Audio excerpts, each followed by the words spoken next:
la marque est morte, vive l'intelligence artificielle. Alors pourquoi ce titre ? Comme vous êtes français, vous le savez, mais au Québec, ils ne le savent pas.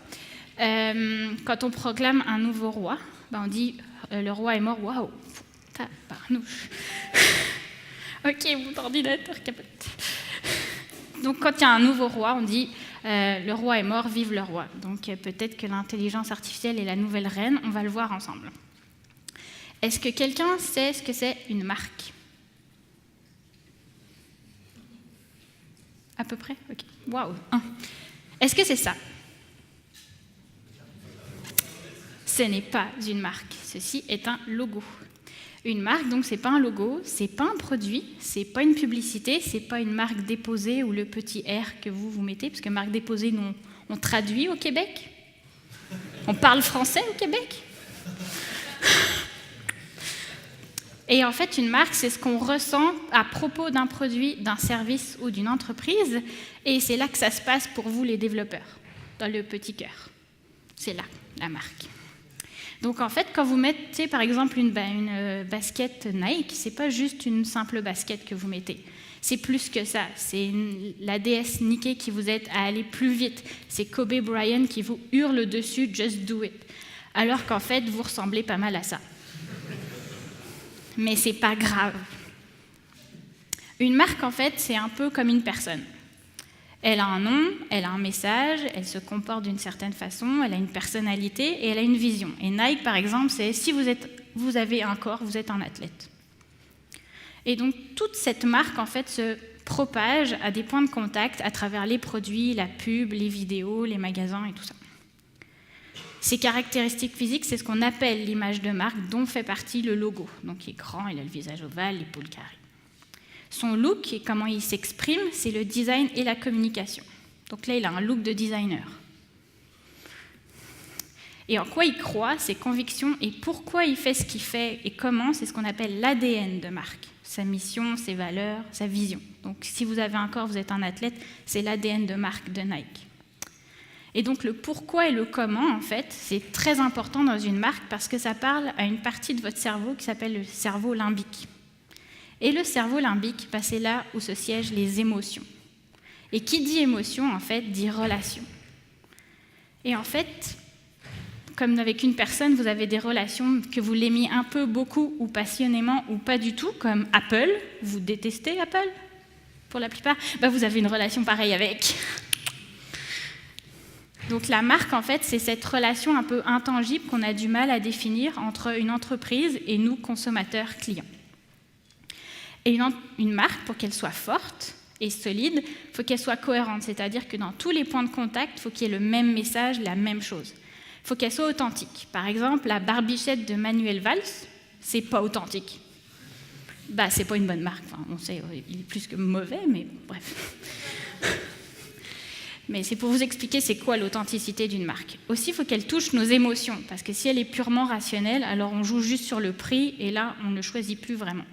Et aussi, ça prend du temps de développer cette relation. C'est comme avec une personne, vous n'êtes pas tout de suite amis, magnifique, incroyable, non.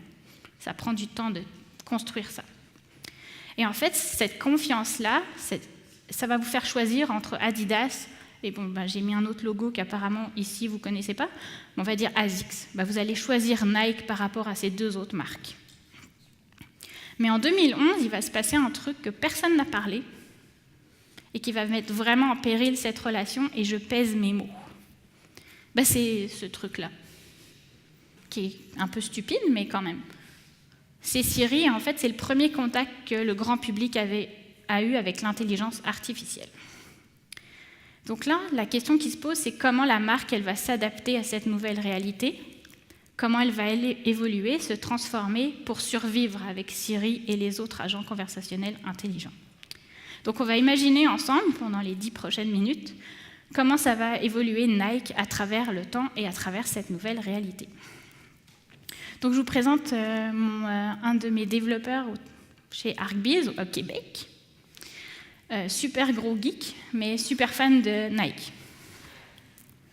Donc par exemple, en 2009, il court pratiquement tous les jours, il avait déjà la petite puce dans sa basket et suivait son parcours sur son iPod.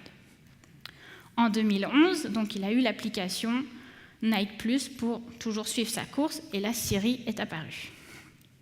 En 2012, toujours très fan de Nike, il a acheté le petit bandeau Nike Band ou Fuel Band, et donc il a les 2 applications sur son téléphone. Et OK Google est sorti. En 2013, Cortana la magnifique est sortie, et en fait, on se rend compte qu'il y a 35% des gens qui utilisent un agent conversationnel intelligent au quotidien. Je ne sais pas ce qu'ils demandent, mais 35%.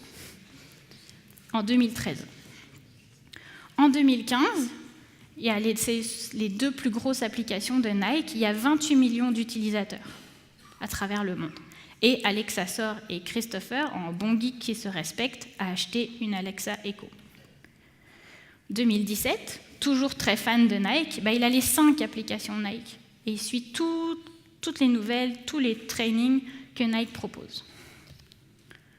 Donc là, la marque, elle est vraiment fonctionnelle. Je veux m'entraîner, j'ai l'application, je fais mes trucs, je ferme, c'est fini. Maintenant, on va imaginer en 2018, si j'étais Nike, si quelqu'un travaille chez Nike, ça m'intéresse de travailler pour vous. Bref. On ne sait jamais. Et donc, ce que je proposerais, c'est d'unifier tout ça et d'ajouter de l'intelligence artificielle. Donc déjà, pour centraliser l'expérience, il y a 5 applications. Comment on peut contrôler l'expérience d'un utilisateur à travers tout ça? C'est juste impossible. Donc j'unifierai tout ça. Et puis j'ajouterai l'intelligence artificielle pour comprendre et apprendre les comportements de Christopher. Qu'est-ce que l'intelligence artificielle? Bon, vous savez, mais je vais faire un rappel parce que peut-être que vous n'osez pas le dire. Donc l'intelligence artificielle, c'est un système qui a la capacité d'exécuter des tâches qu'on pensait réservées à nous. Ça fait que c'est un petit peu l'humilité. Puis ça a la capacité d'apprendre à partir d'exemples, qu'on appelle l'apprentissage automatique. Et ça lui permet de faire des tâches comme la reconnaissance vocale, la reconnaissance écrite, les visages, le traitement du langage et la résolution de problèmes. Pour juste vous donner un exemple, si on donne un problème à un cerveau humain, voici l'étendue des possibilités de solutions qu'il va trouver. Ça, c'est l'intelligence artificielle.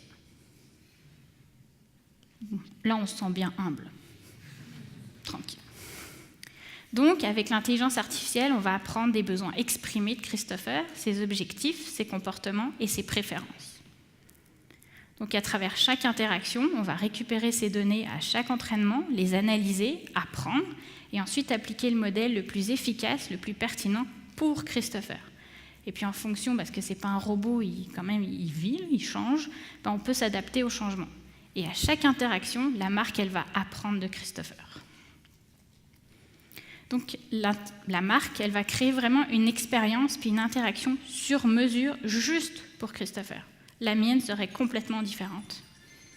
C'est qui? C'est qui? Ok. Donc la marque, en fait, devient une relation intelligente. Allons encore plus loin, 2019.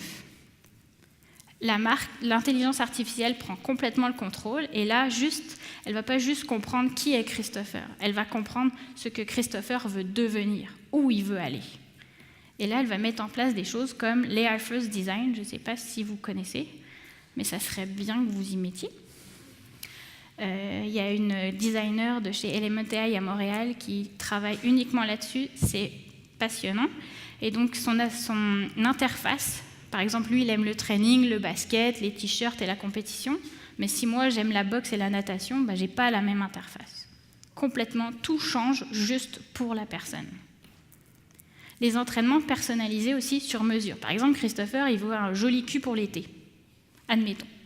En fonction de ses objectifs, les entraînements vont être spécialement pour lui et son environnement. Pour avoir un cul musclé, par exemple, il faudrait qu'il fasse beaucoup d'escaliers, beaucoup de montées et beaucoup d'entraînements, comment on dit, fractionnés.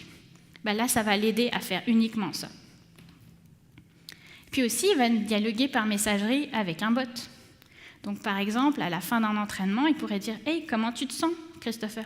Je suis fatigué, c'était difficile. Ok, on va changer ton entraînement. Par contre, ton objectif, tu vas l'atteindre 4 jours plus tard. Est-ce que ça te convient ? Oui, ok. » Donc, la marque intelligente, ça devient vraiment un assistant personnel qui est comme dédié à Christopher. et ça crée un attachement vraiment profond avec la marque. Donc la marque intelligente devient une relation dédiée. 2020, Alexa prend de l'ampleur.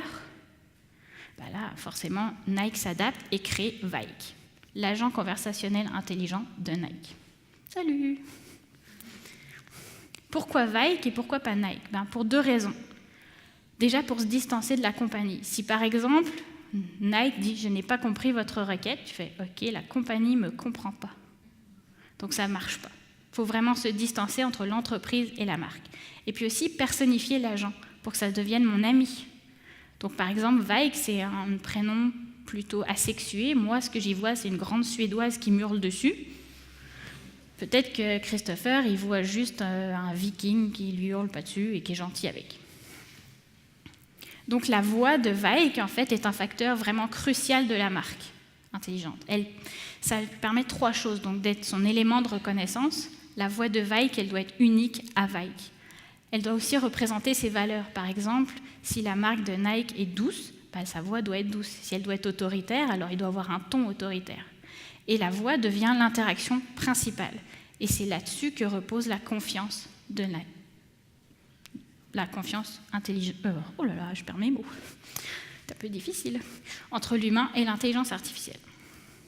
Donc, par exemple, elle va aussi adapter son discours en fonction des émotions exprimées par Christopher. Il y a environ 2 ans, Amazon a acheté justement une entreprise qui reconnaît les émotions dans la voix. Donc, ils vont pouvoir interagir au quotidien lors des entraînements et avoir des conversations comme avec un vrai coach ou un ami, si on aime vraiment son coach. Donc, la marque intelligente, elle engage vraiment une interaction de créer vraiment un attachement profond et indispensable. Si je pense entraînement, je dois penser uniquement à Vyke et pas à un autre. Donc la relation devient incarnée, personnifiée. Mais en 2022, imaginons, Alexa va devenir l'interface principale, comme l'App Store. Ça va devenir le nouvel App Store. Et là, il va y avoir un changement dans la relation. On voyait qu'Alexa était en bas et que l'interface principale, c'était Vyke. Et là, Alexa va devenir la première interface. Comme ça. Alors, qu'est-ce que va devenir Vyke dans ce contexte? Est-ce qu'on va encore parler à Vyke? Est-ce qu'elle va être complètement éjectée?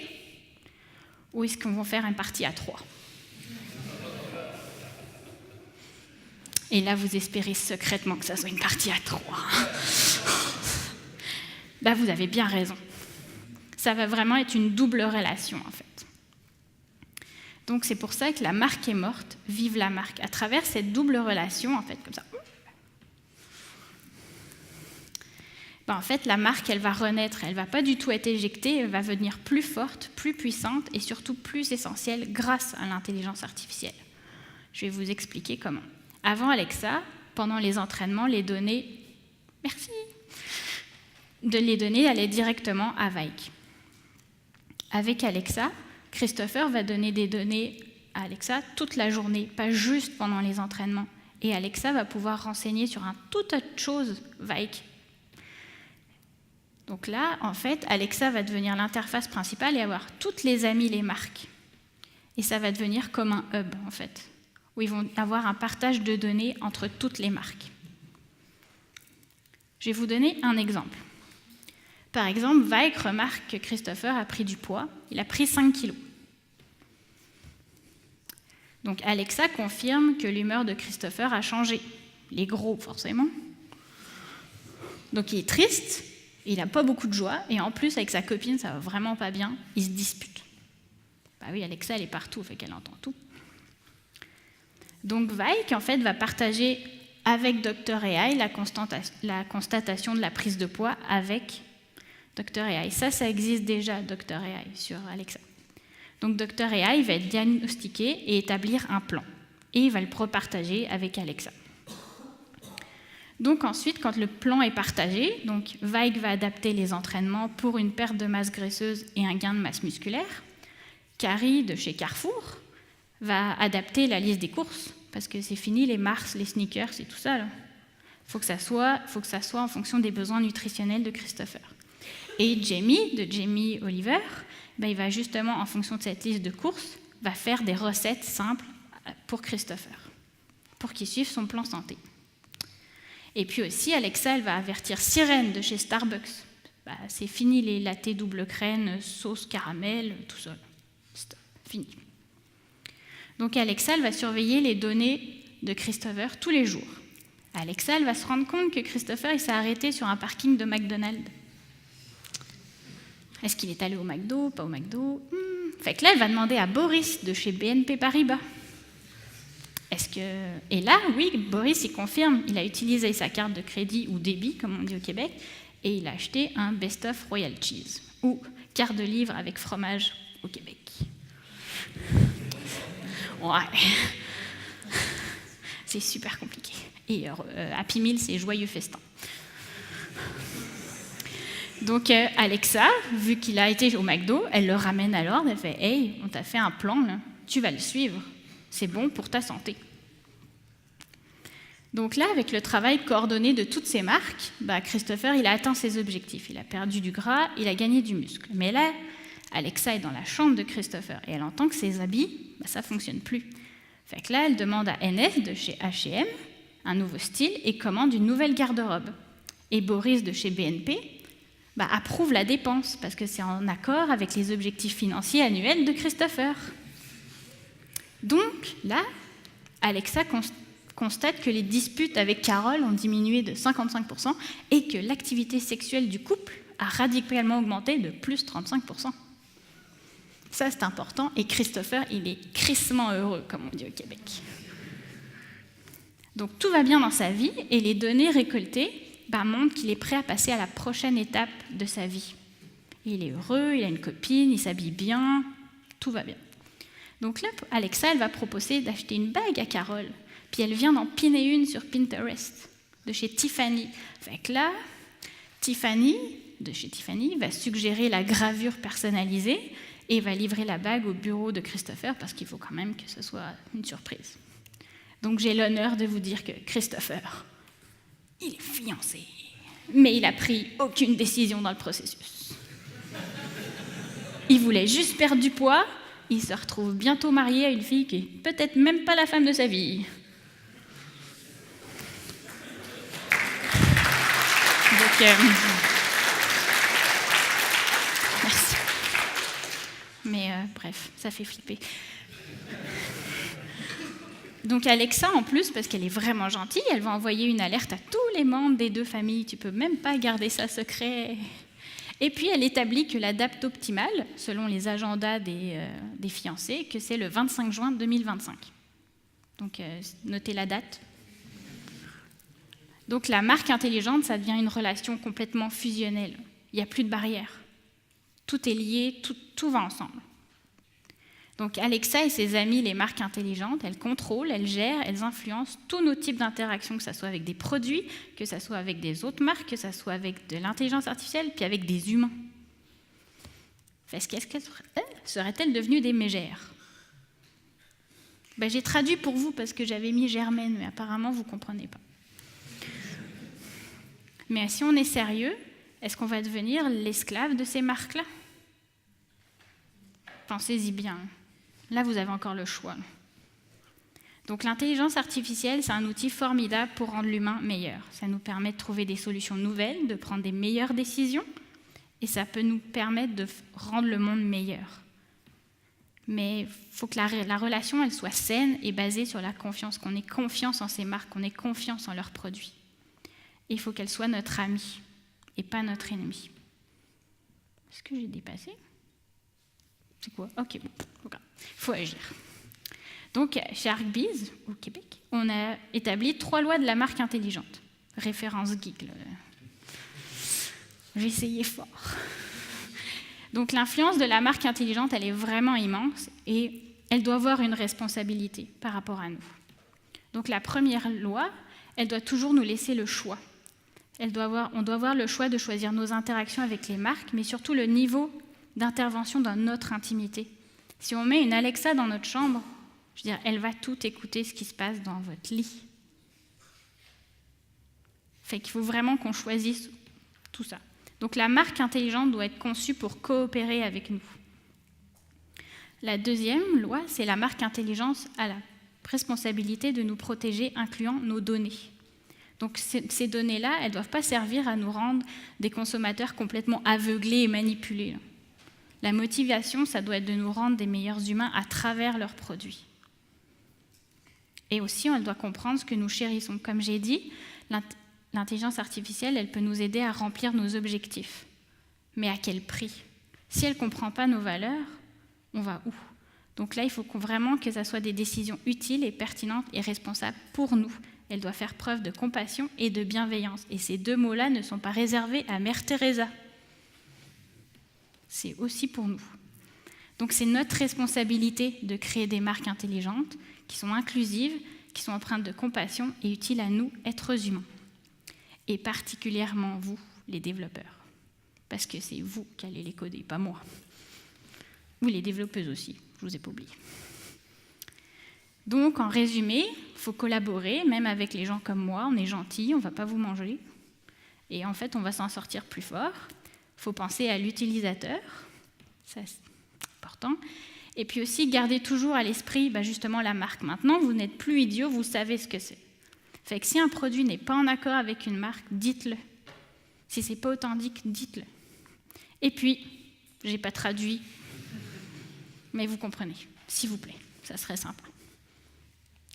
Et puis, si ça vous intéresse encore plus, on est en train de préparer un blog et un site sur la marque intelligente. C'est en train de se faire, donc là, pour le moment, inscrivez-vous pour être au courant. Et puis, si l'aventure canadienne vous tente, et que vous aimez le froid, enfin, il y en a un là, il n'aime pas le froid, c'est sûr, mais si vous aimez ça, on cherche des développeurs aussi, puis c'est vachement mieux au Québec. Pour vrai. Fait qu'on cherche des devs, des designers, puis des chargés de projet. Et vous pouvez aller... Ça marche plus. Ça marche plus. Ça marche plus.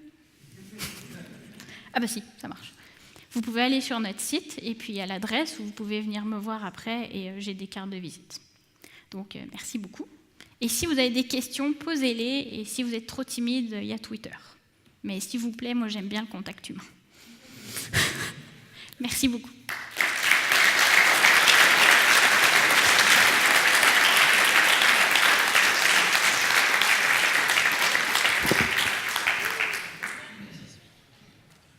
Ah ouais, une question. Yes. Y a-t-il une charte Excusez-moi. Y a-t-il une charte qui existe justement pour, qu'une marque peut signer pour mettre en place je serai une marque intelligente? Eh bien non, et j'essaye de faire ça, mais je dois dealer avec des marketeurs. Désolé. C'est ça. Et c'est vraiment difficile parce qu'eux, ils sont super branchés data et ils veulent vendre, mais à n'importe quel prix. Et là, je trouve ça rendu vraiment malsain, parce que là, c'est un exemple exagéré, mais ça peut très bien aller là-dedans. Et quand j'en parle à des marketeurs, c'est comme « Ah, super cool !» Nope. Nope, je veux pas ça. Fait que moi, c'est mon but. C'est vraiment d'établir justement cette charte, puis d'inclure les marques là-dedans, et qu'en fait, que les agents conversationnels intelligents fassent signer ça aux marques. Si tu accèdes à ma plateforme, tu es obligé de signer ça. Mais bon, qui sait, on ne sait jamais. Et il n'y a pas du tout de marque pour l'instant qui vous suivent ou ça en fait, là, il y en a une, je travaille avec une marque que je ne peux pas citer encore, au Québec, qui veut vraiment faire ça, qui est vraiment intéressée. Mais c'est long. Puis c'est une marque québécoise, ça parle à 7 millions de personnes et encore. Donc tout le monde s'en fout.